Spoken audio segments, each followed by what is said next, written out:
Ambassador, as President Trump weighs up whether to strike Iran, how concerned is the French government about the situation in the Middle East, and what is the French government's message to the White House? The message we have is that we are, of course, very concerned by the Iranian nuclear program. It's a serious threat to our security interests, to the security interests of the region. We see that for long, since this program has been discovered in 2003. But we don't think that there is a military solution for eliminating this nuclear program, because, you know, even destroying Fordo would maybe delay, degrade the program, but the know-how will be there. There will be also important risk at the nuclear level with contamination, proliferation, and enormous risk on destabilization of this region. So our message is that the good thing to do is de-escalate and negotiate, because it's the way we can find a solution. So, whilst the French government is acknowledging President Trump's concern about the nuclear programs in Iran, you're also arguing that a strike to try and take out that capability is the wrong way to go and could actually cause further problems. How hopeful are you, as President Trump weighs this up, that France and other allies can persuade him to go back to the negotiating table with Iran?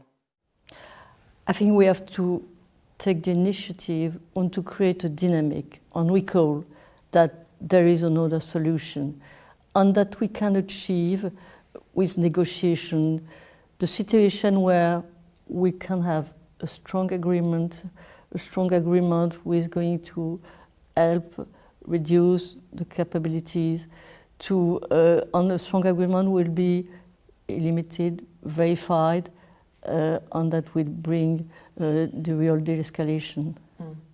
And there are reportedly talks in Geneva tomorrow with European allies.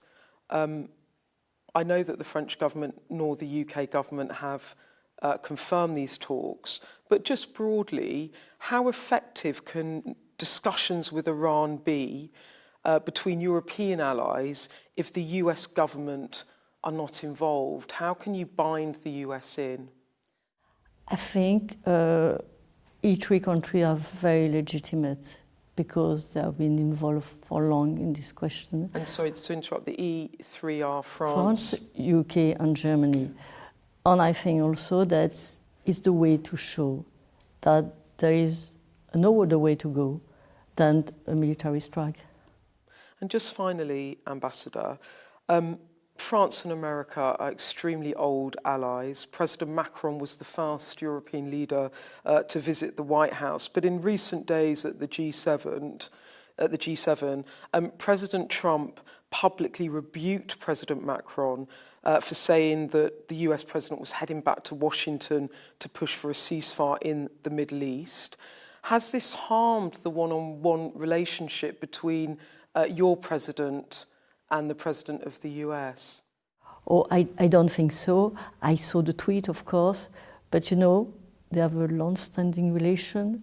President Macron was already there, and is the only leader who was there during the first mandate of President Trump. So, as President Macron said, it's a peripacy, but it's a long-standing and, I think, efficient relation.